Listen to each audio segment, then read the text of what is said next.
ॐ वक्रतुण्ड महाकाय सूर्यकोटिसमप्रभ निर्विघ्नं कुरु मे देव सर्वकार्येषु सर्वदा। ॐ श्री महागणपतये नमः। ॐ श्री गुरुभ्यो नमः। हरिः ॐ। सदाशिवसमारम्भां शङ्कराचार्यमध्यमाम् अस्मदाचार्यपर्यन्तां वन्दे गुरुपरम्पराम्। अस्मद्गुरुभ्यो नमः।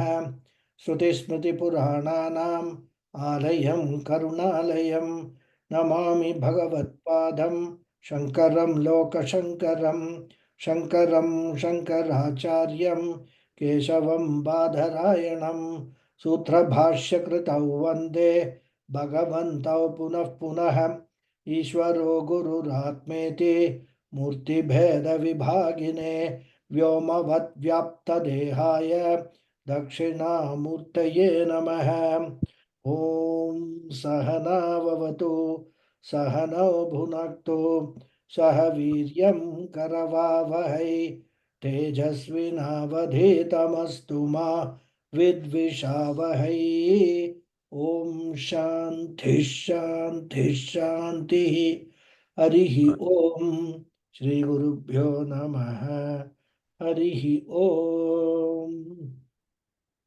ॐ पार्थाय प्रतिबोधितां भगवता नारायणेन स्वयं व्यासेन ग्रथितां पुराणमुनिना मध्ये महाभारतम् अद्वैतामृतवर्षिणीं भगवतीम् अष्टादशाध्यायिनीम् अम्ब त्वामनुसन्धदामि भगवद्गीते भवद्वेषिणीम्। यं ब्रह्मा वरुणेन्द्ररुद्रमरुतः स्तुन्वन्ति दिव्यैस्तवैः वेदैः साङ्कपदक्रमोपनिषदैः गायन्ति यं सामगाः ध्यानावस्थितदद्गतेन मनसा पश्यन्ति यं योगिनः यस्यान्तन्न विदुः सुरासुरगणाः देवाय तस्मै नमः। ॐ। Namaste once again, everyone. Namaskara Guruji. Namaste Guruji. Namaste, namaste. युक्ताहार विहारस्य युक्तचेष्टस्य कर्मसु युक्तस्वप्नावबोधस्य योगो भवति दुःखः। 17th sloka of the 6th chapter. We have already seen the meaning of this sloka.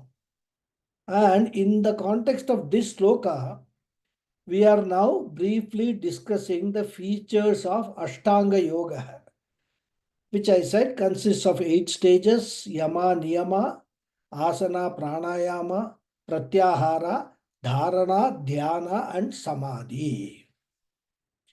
And in the last class, we briefly saw the 5 don'ts, yamas, 5 yamas we saw. Now we come to the 5 do's, niyama.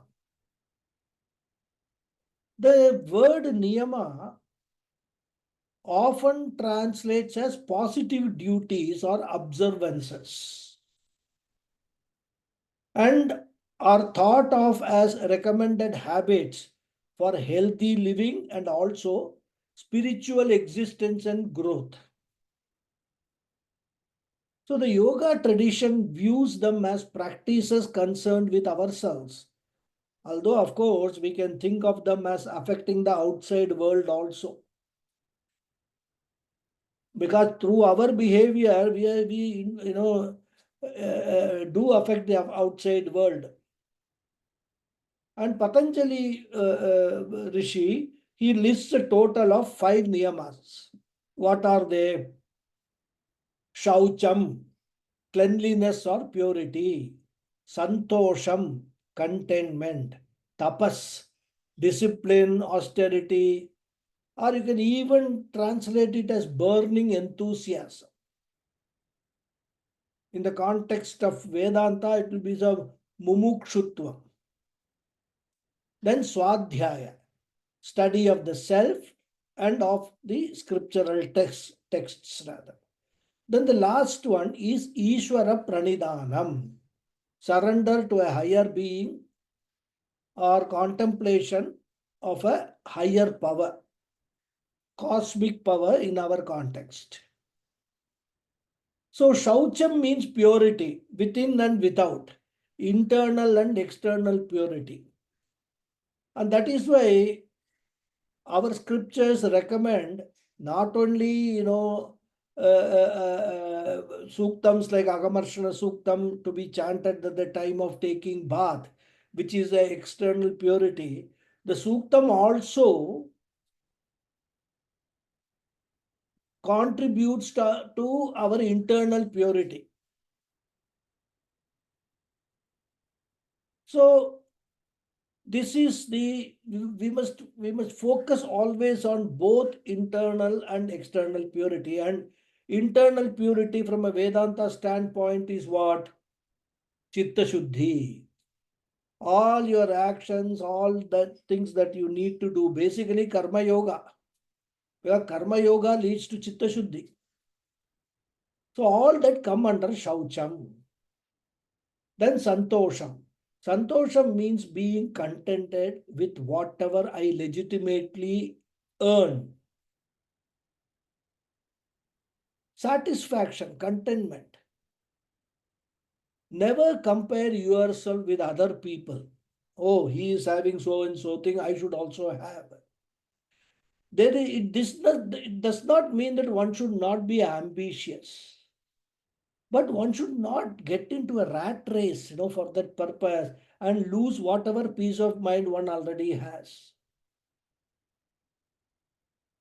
In fact, in Bhajagovindam, Shankaracharya says, Muda jahihi ghanagama trishnam, kuru sadbuddhim manasi vitrishnam, yallabhase nija karmopatam, vittantena vinodaya chittam. He says, hey Muda, oh fool, jahihi ghanagama trishnam, give up your thirst to amass wealth. Kuru sadbuddhim manasi vitrishnam. Devote your mind to the thoughts of the real. Be content with what comes through actions already performed in the past. Never compare yourself with others. Be content. As I said, this Santosham, it is from a Vedanta standpoint, it unfolds, entire Karma Yoga rather. Ishwararpana Bhava and Ishwara Prasada Bhava. Whatever you have got, what Bhagavan has given you, be content, be happy with that. Try to improve your situation, but don't run behind it. Don't become obsessed with it. So that is Santosham, contentment. Third one is tapas. Tapas, which often translated as traditionally austerity or discipline. In fact, the word tapas is derived from the root Sanskrit verb tap. Tap means to burn. And it invokes, a sense of fiery discipline, passion. But in the case of these niyamas, tapas can mean cultivating a sense of self-discipline, passion for whatever you do rather, and courage in order to burn away the impurities physically, mentally, and emotionally, and discovering our true self, paving the way to our true greatness and glory. And austerity includes simple living, non pompous living, non luxurious living. Now, when you say non luxurious living, the word of luxury itself, the definition of the word luxury has undergone a lot of change over the past few years. What once was considered luxury has now become a necessity rather. So at every stage we need to evaluate. Basically, simple living, austere living, observing moderation in everything, no extreme, avoid extremities. We saw earlier, yukta hara viharasya yukta chestasya karmasu, isn't it? This Bhagavad Gita sloka which I chanted in the beginning. Then Swadhyaya. Swadhyaya is the regular study of scriptures, and it includes regular practice of whatever one has learned, because we will get benefit of any learning only when we assimilate that knowledge, and that assimilation of knowledge will take place only when you regularly are in touch with whatever you have learned. You learned something 15 years ago. In fact, how many of us remember or can actually recall what we learned in our college? If we happen to be in a profession which is connected to that learning, probably that will stay. But all other subjects which we learn, so many subjects, we don't remember anything. Why? Because once we have left college and got into a job or a profession or something, what is relevant for that profession only we do swadhyaya, we do practice again and again. Other things are forgotten. So whatever is important, regular revision is very important, rather. Especially if you have learned the scriptures, regular reading of the scriptures. Now we are all Bhagavad Gita students. The least that we can do is that whatever we have covered till now, 5 chapters completed, sixth chapter we are doing, at least those 5 chapters. One chapter a day you can do. You can just chant one chapter a day. It won't take much time, 5 minutes, 10 minutes maximum. And by that, your own pronunciation and memorizing the chapter, that will improve. So this is the Swadhyaya part of it. Then the last is Ishvara Pranidhanam, which basically, Pranidhanam basically means surrender to the Lord. And what do we mean by surrender to the Lord? Surrender to the Lord means surrendering to the laws of karma. Because for us, Lord means the laws of karma. And those laws of karma, they keep the universal harmony, sustain the universal harmony, upholds the universal order. Not only the physical orderliness, there is a moral order also in the universe. And according to Bhagavan's universal physical and moral law and order, whatever we experience in life is what we legitimately deserve. I deserve every experience that I go through, right from the happiest moment up to the most torturing situation. So, from the happiest experience to the unhappiest experience, everything happens according to the moral order of the Lord. And surrendering to the Lord is accepting the law of karma. And what do we mean by acceptance? Acceptance means I do not resist any experience. Because our problems always will multiply if we resist anything. I do not criticize any experience. I do not criticize the Lord for my experience. I accept whatever I receive as the will of the God, as prasada handed out to me by God. As I said, we can try to improve the future because the future has not yet come and we have been blessed by Bhagavan with willpower. So, using our free will, we can try to improve the future. But whatever has already come to us, whatever we are experiencing, we must understand is Ishvara's will. And that is acceptance of Ishvara's will, and that is the acceptance of the law of karma.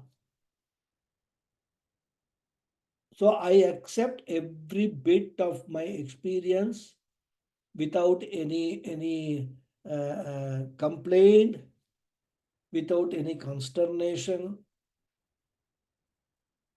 I may not be happy, but I will not be unhappy also.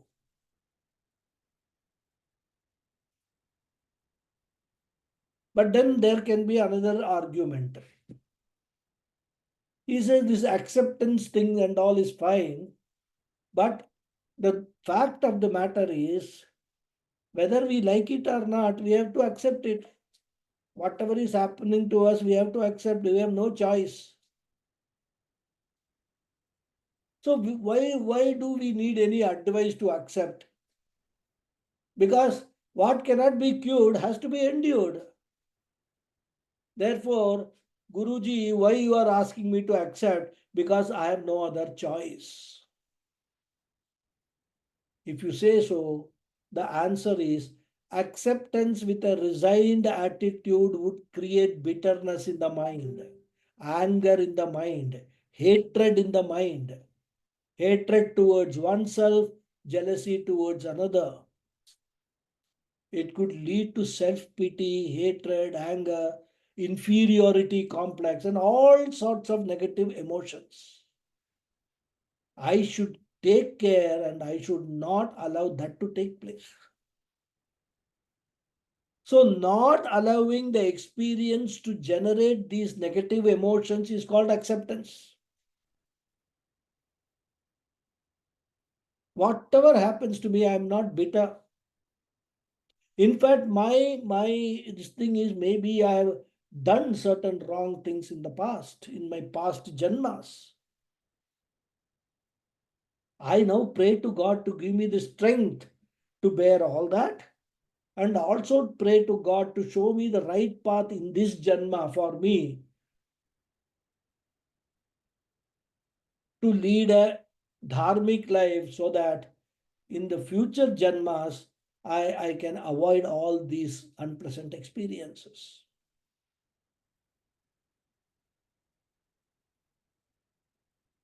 Therefore, acceptance as God's will, and even cheerful acceptance, if possible, is what is real acceptance. We must understand that God does not use his free will to hand out the experiences to us. He only dispenses the experiences based upon our own actions in the past. Thus, what I experience is the result of my own past actions, either in this birth or in previous birth. As it is said, as we sow, so we reap. So, even though it is painful, I do not have any complaints. Because what I get is what I deserve. I cannot blame anyone in the world. And as I said, if at all I pray to the Lord, the prayer is, "O Lord, give me the strength to face the inevitable." This is called Sharanagati, Pranidanam, surrender. So that's the fifth one. So the five niyamas are Shaucha, Santosha, Tapas, Swadhyaya, and Ishwara Pranidhana. Purity, cleanliness, that is, contentment, austerity, scriptural study, surrender to the Lord. These are the five niyamas. And of these five niyamas, the last three niyamas put together, which is what tapas, swadhyaya, and Ishwara pranidhana, they are known as Kriya Yoga, which is another name for Karma Yoga. Kriya Yoga is a terminology used in Yoga Shastra. In Vedanta, the terminology used is Karma Yoga. Karma Yoga as described by Bhagavan Krishna in the Bhagavad Gita. Excuse me, please.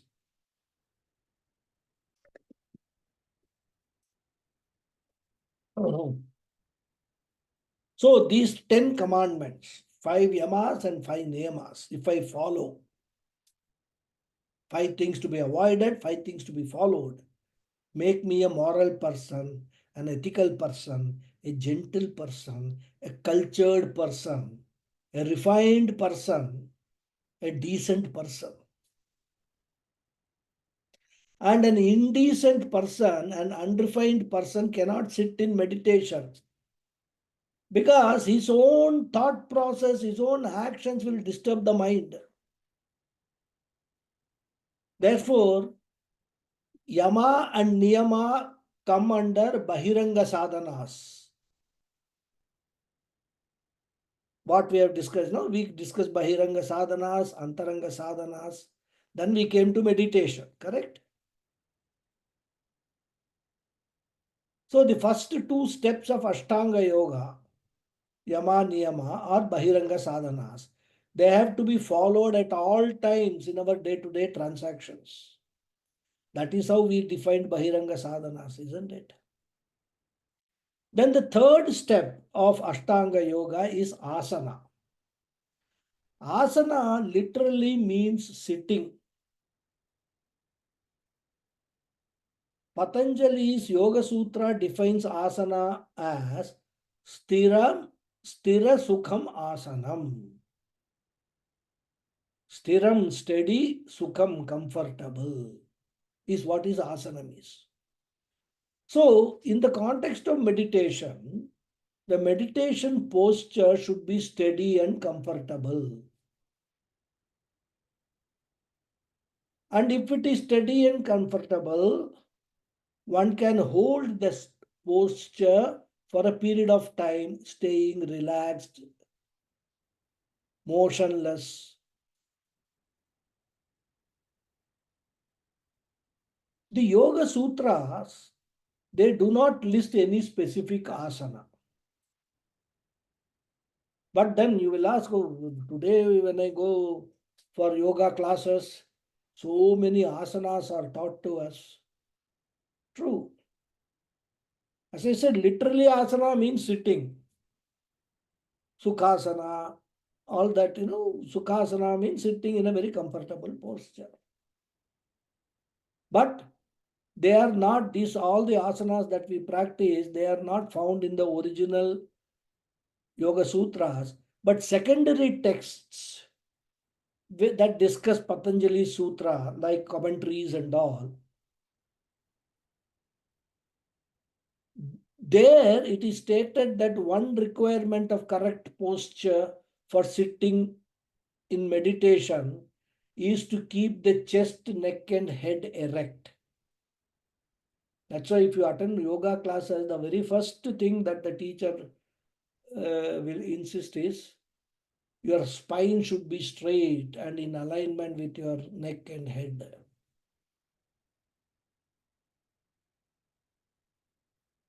Proper spinal posture is what we start with.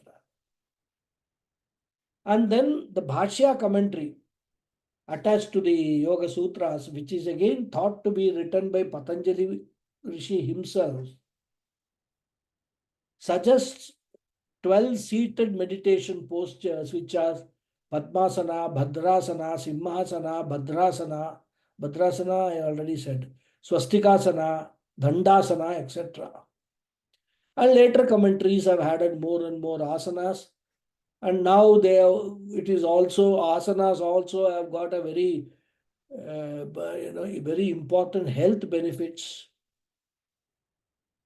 So you practice some of these asanas for various ailments, backache, knee pain. There are asanas which are very good for pregnant women so that they will have a very comfortable and normal delivery. So now the yoga shastra has actually, become more and more relevant for our day-to-day living. But all these asanas, they require training and regular practice. Even sitting on the floor with crossed legs in a relaxed and comfortable posture for a length of time requires training and practice. especially in these days. In olden days, when there was no chair, people used to sit on the floor for eating, doing Sandhya Vandanam, Puja, etc. Even working, they used to sit on the floor with crossed legs, folded legs. And therefore, not as deliberate practice, but not automatically they were practicing. One could sit on the floor in a proper posture for a length of time. Even now, there are many people who can easily do it rather. Because we attend this bhajans, kirtans, and all that. They sit for 3 hours, 4 hours, or some big puja is there. 3, 4 hours, sit on the floor without any problem. But what has happened in the last, maybe 2, 3 decades, the introduction of chairs has been done, dining table has been introduced. And now, with the habit of sitting on the chair, sitting on the floor has become very difficult, especially for the current generation. I mean, I see that youngsters, 25, 30 years old, they are not able to sit down on the floor at all. Even if you force them to sit, they will sit for 5 minutes and then they will say, "Oh, they will all be, writhing like a snake, and then they will get up and do all sorts of things." In fact, day after tomorrow, when we have the Upakarma, Yajur Upakarma, we can see these youngsters will come and they won't be able to sit on the floor. So some of them will stand up and do all the Upakarma rituals rather. But of course, folding the leg is not an easy thing. As in today's context, if you can fold your legs and sit on the floor and be happy and comfortable, that itself is a great feat. If you can sit for minimum 20 minutes without changing the legs, without changing the posture, without movement, if you can sit for 20 minutes, that is called asana siddhi. So in any asana, whether it is Padmasana or Bhadrasana, if you are able to hold that position for a length of time, that is called asana siddhi. And that asana siddhi is very important for meditation. Because in meditation, you cannot afford any physical interference with your mental activity. That's why it's a comfortable position. And even when we talked of the meditation, I said you can even sit in a chair and do meditation if that is comfortable. So whether it is not important whether you sit on the floor or sit on the bed or sit on chair. What is important is your posture should be comfortable, relaxed. Then only you can concentrate on meditation. So that is regarding asanas. Then the fourth step is called pranayama. Now, if you want to compare this with what we have learned in Vedanta, asana deals with Annamaya Kosha. Pranayama deals with Pranamaya Kosha. Where pranayama is a discipline for regulating the breathing. And which also, if you recall, Krishna talked about in the 5th chapter, end of 5th chapter. Ramana Maharishi says in Upadesha Saram, Jala Pakshivat Roda Sadhanam. Jala Pakshivat, like a bird which is captured in a cage and is encased and cannot fly out. Similarly, pranayama engages your mind within your body itself. So the outgoing mind is brought back to your body so that you can concentrate on meditation. In fact, before starting the meditation,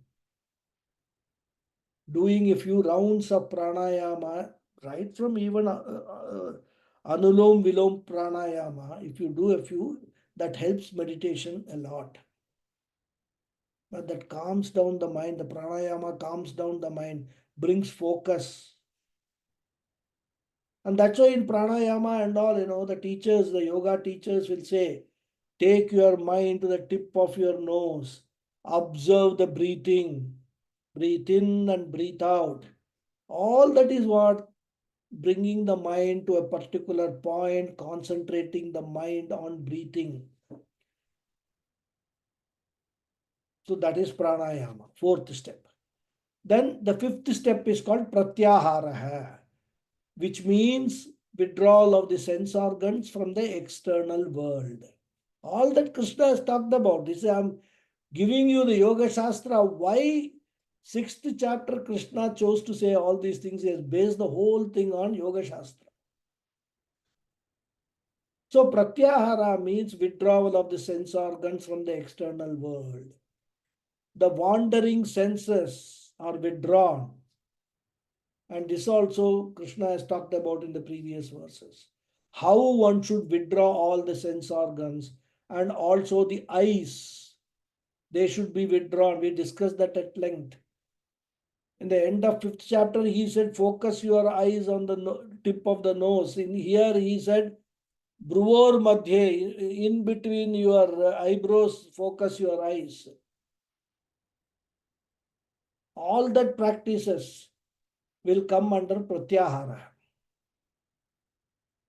Pratyahara, of course, is a yogic terminology used in Yoga Shastra.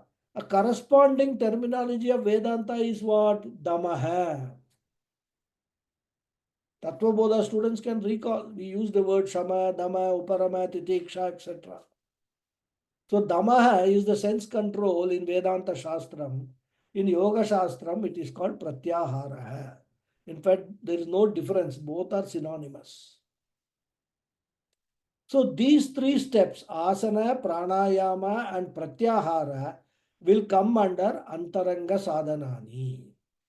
First two was bahiranga, yama, niyama, bahiranga sadhanas, which are disciplines to be observed throughout the day, as I said. Whereas this asana, pranayama, pratyahara, being antaranga sadhanani, they are disciplines not to be observed throughout the day. They are to be practiced just before meditation, sitting for meditation. Therefore, they come under Antaranga Sadhanani. So, thereafter comes the last three stages: Dharana, Dhyanam, and Samadhi. Put together, they stand for Dhyana Swarupa, the three stages of meditation. Dharana, Dhyana, and Samadhi, they are put together, they are called Dhyana Swarupa. That is defines the how meditation should be done. And these three put together is given a technical name by Patanjali Maharishi, and that name is Atma Sanyamaha or mere Sanyama. The Yoga Sutra says Trayam Ekatra Sanyamaha. Trayam means three, that is Dharana, Dhyana, and Samadhi. Ekatra Sanyamaha, put together. Ekatra, put together, is called Sanyamaha, which is what is actual meditation. These three steps. Therefore, out of 8 steps, the first 2 are Bahiranga sadhanas, next 3 are Antaranga sadhanas, and the last 3 are the actual process of meditation. And now these 3 stages alone, these stages alone, Krishna is talking about in the following verses. Dharana, Dhyana, and Samadhi stages of Sanyama is talked about. Now, what are they? Dharana means turning the mind away from the world and fixing it on the object of meditation. Literally, the word dharana means focusing, fixing, holding. It is focusing the mind upon the object of meditation, which is nothing but entertaining a thought dealing with that object. Because when I focus the mind upon an object, the focusing happens only in the form of a relevant thought modification. There is no other focusing of mind other than entertaining that thought.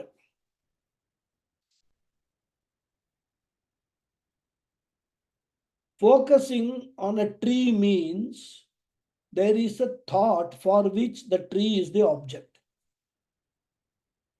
In Sanskrit, we call it vriksha akara vritti. Vriksha means tree, akara means in the form of a vritti, means a thought modification.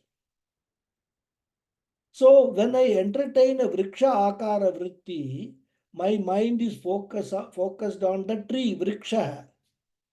Similarly, if my mind is focused on a pot, it is called ghatakara vritti, focusing on ghataha.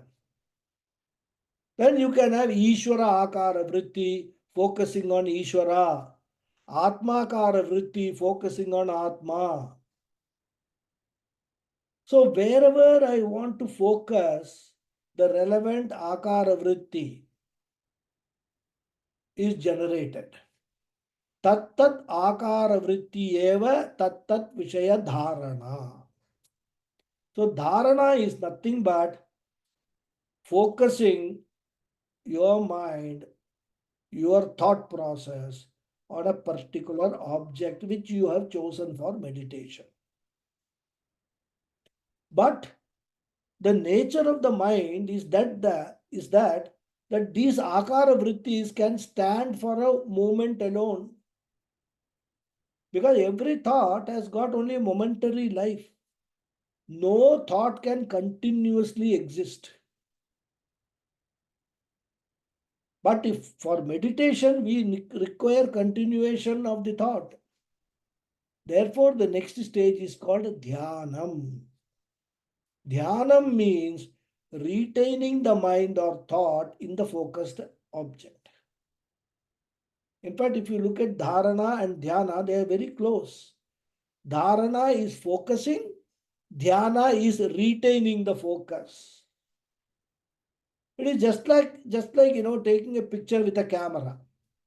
First I focus, right? And then without shaking, I have to keep the focus steady until I click. So that action is called dhyanam, retaining. And naturally, when I try to retain my mind in the object, I am not going to succeed easily in my attempt, because the mind will keep running away. Arjuna will say later, Chanchalam hi mana Krishna. How do you expect me to do all these things when I can't control the mind? Krishna will say, Abhyasena tu kaunteya vairagyena cha. So with vairagyam and abhyasa, practice, you can do dhyanam. Why vairagyam? Because you have to have a detachment with everything else. If there is an attachment, those thoughts will keep coming and flooding your mind. So vairagyam is important. Then practice, abhyasena.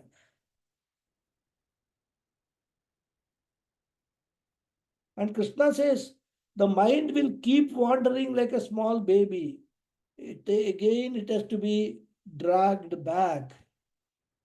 Yato yato nischalati manaschanchalamasstiram tatastato niyamaitat atmanyeva vasham nayet. He says, when the mind wanders again and again, I bring it back to the object of meditation. It is a deliberate action. That is why in meditation, one needs to be very much aware of the activity of the mind. The moment the mind goes somewhere else, bring it back. So in Dhyanam, what I try is, after entertaining Vrikshakara Vritti, or for that matter any other Akara Vritti, I try to have the next Vritti also the same. So Vrikshakara Vritti followed by Vrikshakara Vritti followed by Vrikshakara Vritti. This is technically called Sajatiya Pratyaya Pravaha, the flow of similar thoughts, each thought dealing with the same object. And this attempt is called Dhyanam. And as a result of this attempt, which involves effort, which involves initiative, which involves deliberation, naturally, after some time, the mind gets into the groove of similar thinking sheerly by habit. And this we can all experience. Those of you who have attended this Akhanda Nama Bhajan, etc. Akhanda Nama Bhajan, what they do, the same Nama is repeated again and again and again. Either Hare Rama, or Om Namah Shivaya, Hare Krishna, Hare Krishna. Some Nama is repeated continuously. We are supposed to repeat the same Nama without break. Akhandam means without break, without any gap. So if the mind repeats Hare Rama mantra for say 1 hour, then the mind gets into that groove and that thought pattern is registered in the subconscious mind. And that is why after the Akhanda Nama, when you go home, maybe you are doing some other work, various activities. In the background, the Hare Rama or Om Namah Shivaya, Hare Krishna will be playing back. And that is why, one way, easy way to keep on remembering the Lord is practice all these things, attend all these bhajans and all that. So your mind will always be occupied with the thought of Rama, Krishna, Vishnu, Namah Shivaya, all Bhagavan's thoughts. No other thought will enter. But of course, Akhanda Nama is very rare these days. In fact, a better and more familiar example would be the advertisement songs being repeatedly played on the TV. Why do they repeatedly play these advertisement songs? It's for this. They want you to do dhyanam on the product that they sell through the advertisement.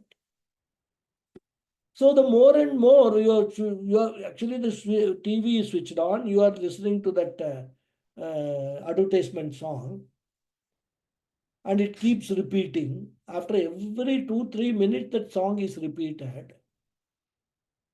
Even if you don't like the tune of that song, when it repeatedly goes into your ears, you will find that you will unknowingly be singing that blessed song.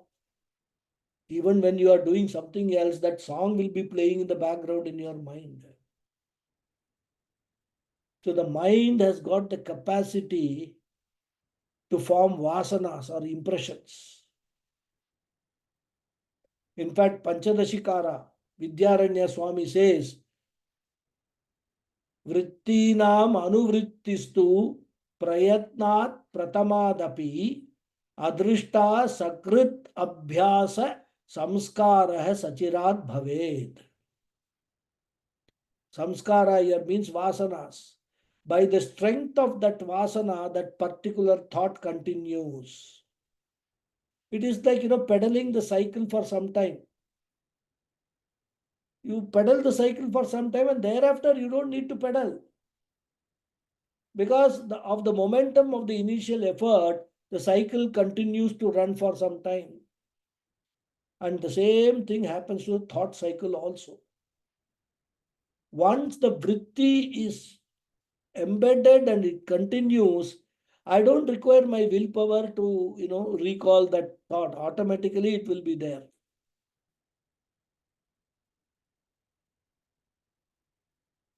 And any vritti which takes place without our effort is called sukshma vritti.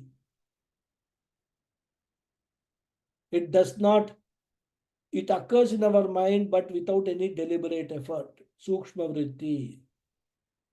So this Hare Rama, Om Namah Shivaya mantra, etc., or the repetition of the advertisement song, which goes on in your head throughout the day, is a sukshma vritti, subtle thought.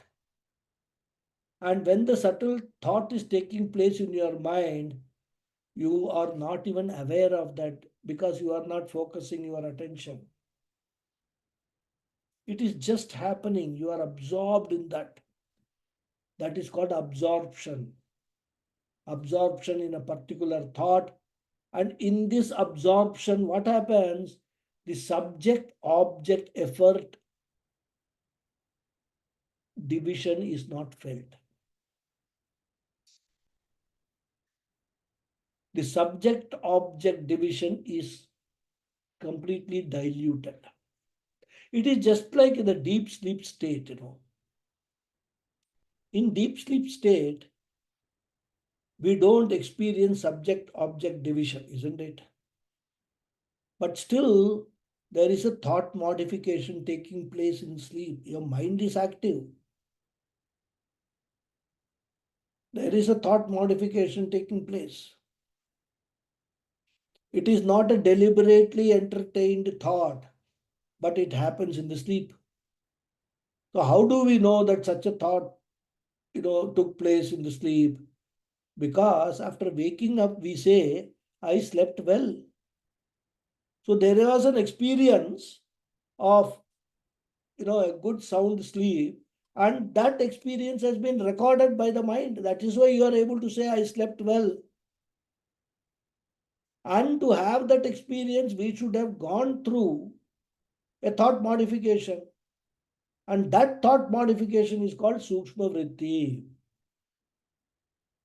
And it is that Sukshma Vritti, the subtle thought, which registers the experience in the dormant mind and which alone we actually activate in the waking state. And now the same thing can happen with regard to any thought, including Aham Brahmasmi Vritti also. Therefore, after dharana and dhyanam, when the deliberate thought gets momentum, after some time, the will is not required, as I said. And therefore, because of the sheer momentum, the thought continues as Sukshma Vritti, in which the subject object division is not manifest. It is there, the subject object division is there, but it is not manifest at that time. And this state of Sukshma Vritti continuation, this state of the subtle thought continuation is called absorption or samadhi as per Yoga Shastra. Therefore, the eighth step is called Savikalpa Samadhi, where the division between subject and object is pronounced. In Savikalpa Samadhi, the division is pronounced. It is manifest. It is evident. It is like watching a movie. When you have entered the movie theater, for some time you are aware that I am in a theater and I am watching a movie. Let us say that it's a movie, very intense movie like a Jurassic Park or something. I mean, that's the only movie I can recall. Any other movie, what happens? As you will find that as you get absorbed in the movie, you begin to forget the fact that you are sitting in a theater. Gradually, you get transported to the environment of the picture of the movie, the jungles, the dinosaurs, etc. And I, as a separate entity, is forgotten. Even the process of watching the movie is forgotten. I have become one with the setup. And how do I know that I have lost myself and I have got involved in the movie? How do I come to know? Because my reactions to the movie get more pronounced. When the dinosaur is attacking on the screen, they make these effects and all, like dinosaur is coming out of the screen, charging in front. You duck your head or you try to run away. Or suppose there is a tragic scene, you also cry with the hero or heroine. You are choked. You are no longer watching the movie as an object. You become one with the movie. You are lost. So the subject object division has been temporarily resolved. And this Vidyaranya Swami very beautifully puts in Panchadashi, Dhyatri Dhyane Parityajya Kramadhyaik Dhyaika Gocharam Dhyaika Gocharam Nivada Deepa Vachittam Nivata Deepa Vachittam Samadhihi Abhidhiyate. ध्यात्र ध्याने परित्यज्य. I have become one with the object of meditation and that absorption, wherein I forget the surrounding, I forget the fact that I am in a particular place doing this job, everything you forget. So in Samadhi, Savikalpa Samadhi is the first stage. Then when you totally get absorbed, that self-forgetfulness is called Nirvikalpa Samadhi. In Nirvikalpa Samadhi also, mind you, thoughts are there. The meditator is there. But because of the absorption, both are not prominently felt. Again, this is explained by Vidyaranya Swami. Vrittayastu tadanim ajñatva apyatma gocharaha स्मरणात् अनुमीयन्ते व्युत्थितस्य समुत्थितात्. So this is the Nirvikalpa Samadhi. So Samadhi has got two stages, Savikalpa Samadhi and Nirvikalpa Samadhi. So even though in Yoga Shastra, the whole yoga is defined as Chitta Vritti Nirodha, cessation of all thoughts. Vedanta does not recommend removal of thoughts because if you remove all the thoughts, there will be no mental activity. Meditation is very much a mental activity. The only difference is that in our day-to-day life, mental activity is in the worldly field, whereas in meditation, mental activity is in the spiritual field. There should be a thought, there should be a subtle vritti should be there, sukshma vritti should be there. Even in Nirvikalpa Samadhi, that absorption is because of the sukshma vritti. Therefore, without thought, you cannot call it meditation at all. And therefore, we Vedantins do not accept Chitta Vritti Nirodha, removal of all thoughts of Yoga Shastra. We never talk about a thoughtless state.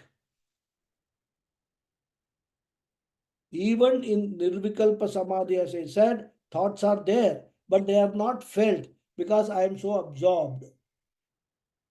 So Nirvikalpa Samadhi is the consequence and culmination of the 8 steps of Ashtanga Yoga. There, Nirvikalpa Samadhi is the Ashtanga Yoga Phalam. So, if you are asked what are the 8 steps, you must not include Nirvikalpa Samadhi. The eighth step is Savikalpa Samadhi. We don't call Nirvikalpa Samadhi as the ninth step because it is the goal, it is the destination. When you reach that state of divisionless, subject, object, instrument divisionlessness, that is Nirvikalpa Samadhi. And when we say state of divisionless, we do not mean divisions are absent, but we say the divisions are there, but they are unmanifest form. But one of the Vedanta Acharyas gives the example of water in which salt is dissolved. In that water, salt is there because I myself have added the salt. But since it has become one with the water, visibly the salt is not there. But when I taste the water, you know there is salt. In the same way, in absorption, thoughts are there, but the thoughts are like the dissolved salt. They are there and they are capable of doing their function, but they are not dominantly experienced. Such a state is called Nirvikalpa Samadhi. Therefore, you do not call it a step. So, 8 steps are what? So, in Yoga Shastra, 8 steps and one phalam. Yama, Niyama, Asana, Pranayama, Pratyahara, Dharana, Dhyana, Savikalpa Samadhi, 8 steps. And by traveling through them, what is the destination I reach? Nirvikalpa Samadhi, Nirvikalpaka Samadhi, culmination, which is what Krishna is talking about in this portion. And he is concentrating on dharana, dhyana, and samadhi in the 6th chapter, the portion that we are discussing. To sum up, the eighth stage of Ashtanga Yoga is called Samadhi. Samadhi means natural absorption in the object of meditation where the distractions have ended. In the dhyana stage, distraction comes and goes, there is a struggle. Samadhi is the end of the struggle when the mind dwells upon the object of meditation without disturbance. And in Sanskrit, we call it Vijatiya Pratyaya Anantariya Sajatiya Pratyaya Pravaha. It means the flow of similar thoughts unobstructed by a dissimilar thought. Then one more angle we can add from a Vedanta point of view. The point is, in Samadhi, there need not be constant flow of the same thought. It can be constant flow of similar thoughts. Similar thoughts means godly thoughts. It need not be the same thought. Mind you, it has to be similar thought. Every thought, what do we mean by similar? Every thought should be associated with God.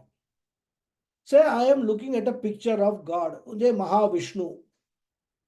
First, I may see the crown on the head. Then I may see the face, the eyes. Next, I may see the mouth of the Lord. Each object, each part of the Lord is an object of meditation for me. So even though the object of meditation has changed from the head to the face, to the eyes, to the mouth, etc., all are connected to the God alone, the overall object of meditation. Then similarly, at one moment, I see the Lord as Sarvagnya, omniscient. Another moment, I see the Lord as omnipotent.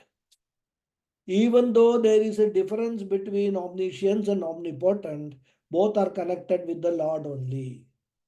Thus, in meditation from a Vedanta point of view, you can change your thoughts. But all thoughts should be connected to the Lord. They should have a relationship to the Lord. And that is what is the definition of Sajatiya Pratyaya Pravaha from Vedanta point of view. Similar thoughts to the exclusion of dissimilar thoughts. just take one more minute to explain this about dissimilar thoughts. What do we mean by dissimilar thoughts? Suppose you are meditating on Lord Krishna and in his hand there is butter, and you start meditating on the butter, then you think of the price of butter now. Then you think of the government, how they are increased the this in Chennai and all, they increase the price of butter, milk, everything, and all that you start thinking. So now, from object of meditation as butter in Krishna's hand, it has the whole thought process has changed to the policies relating to the government policies relating to butter. That will come under Vijatiya Pratyaya. Another example, you see the flute in Krishna's hand. Start meditating. Then your thought jumps to some cousin of yours playing the flute. Oh, this flute, that fellow plays. Then that thought grows. What happened to him? They were talking about his marriage plans and all that. And it was going for a long time. I don't know whether he got married or not. I didn't receive any invitation. The thought process goes from Krishna's flute to a cousin's marriage, it will go. Then dhyanam is gone. From flute, it has taken another route. That will become Vijatiya Pratyaya. And therefore, Bhagavan Ramana Maharshi describes dhyanam as Ajyadharaya Srota Samam Sarala Chintanam Viralataparam. He gives the example of the flow of ghee from one vessel to another. When the ghee flows, because it is a viscous liquid, there is no gap in between. An unbroken flow is there. Similar is the state of samadhi.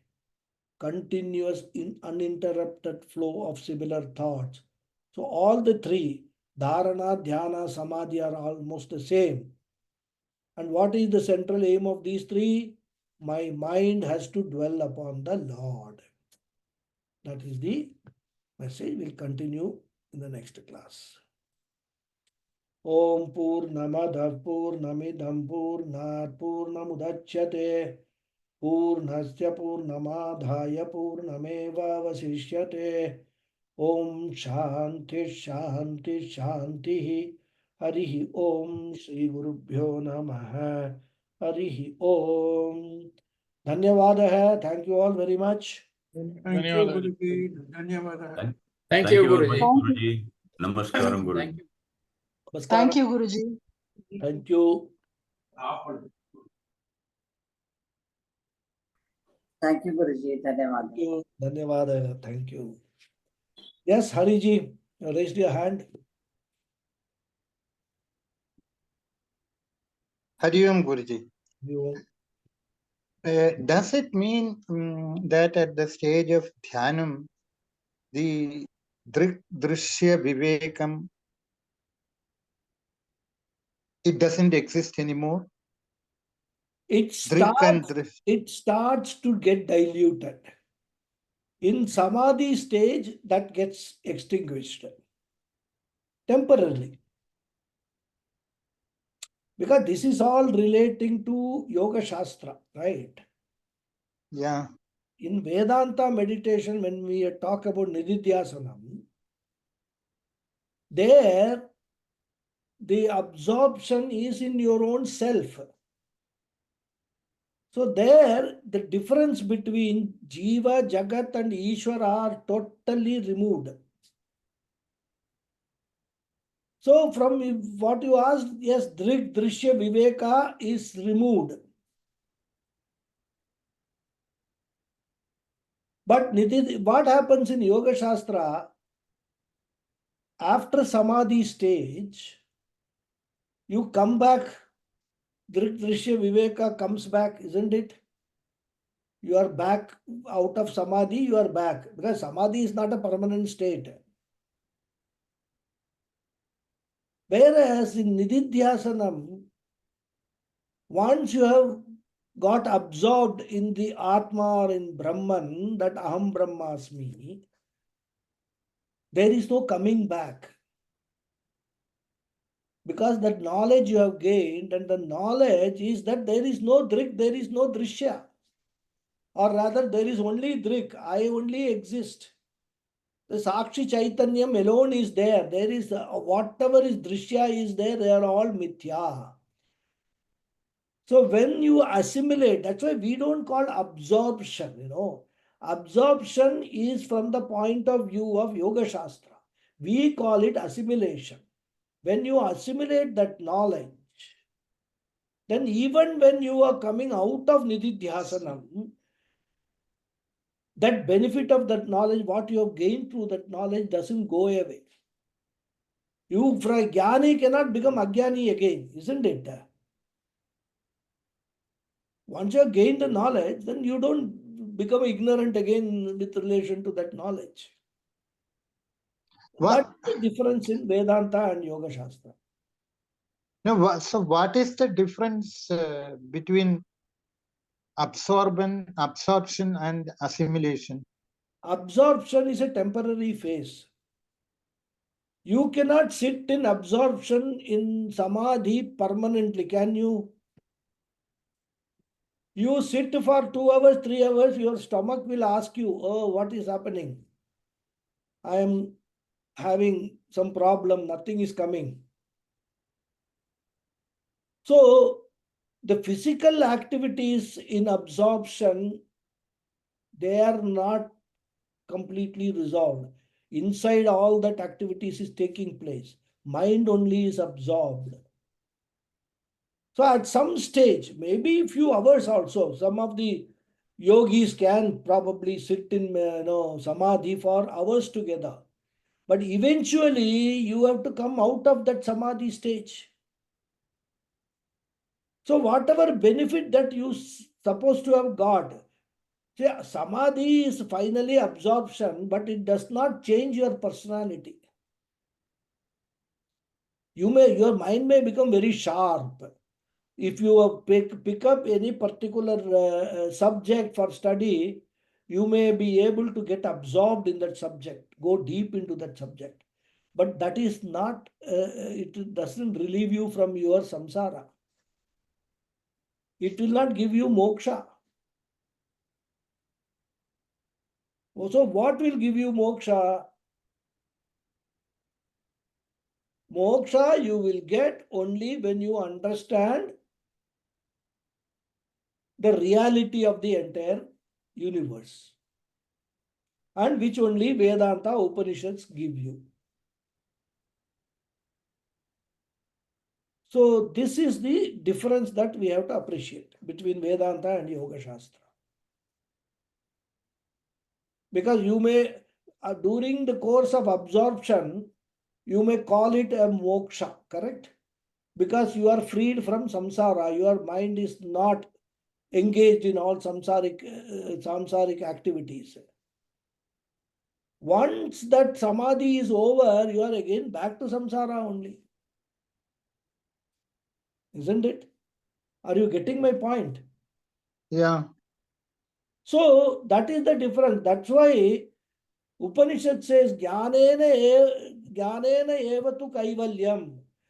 The moksha is possible only through jnanam, nothing else. Karma yoga will not give you moksha. Shravanam, mananam, nididhyasanam alone will give you moksha, nothing else. But to do nididhyasanam effectively, Yoga Shastra training is required. You must Chitta understand. Shuddhi. You must understand what is nididhyasanam. Nididhyasanam is not just closing your mind, sitting and thinking about everything else, my children, my grandchildren and all. You can have your vritti pravaha in nididhyasanam should be aham brahmasmi, aham muktosmi, aham nitya muktosmi, I was never born, I will never die. All this is all my body. So they are different vrittis, different thoughts, but all relating to this Atma Swarupam. That is Nididhyasana.